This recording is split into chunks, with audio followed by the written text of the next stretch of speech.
The woman was gentle and kind, and she would read books aloud, her voice a soft murmur in the quiet room.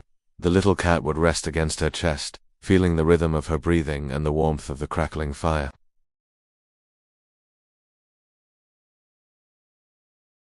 But as time went on, the woman grew older and frail. The reading sessions became less frequent, and then they stopped altogether.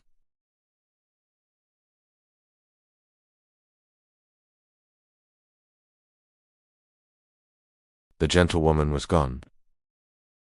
Neighbors who knew of the cat expected her to wander away, to find a new home, to forget the past and move on. It's what animals usually do, they thought.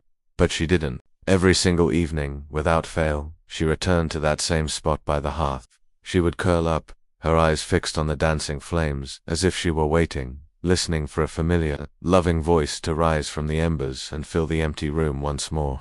One particularly cold winter night, the new owner of the house found her shivering on the doorstep. Seeing the small, lonely figure, he opened the door and gently beckoned her inside. She hesitated for only a moment. Then, with a quiet confidence, she walked straight to the fireplace, her fireplace, as if she had never left. The man watched her, a silent observer. He didn't know her story, he didn't know about the woman or the books, but he could feel the weight of her history in the way she settled by the stone hearth.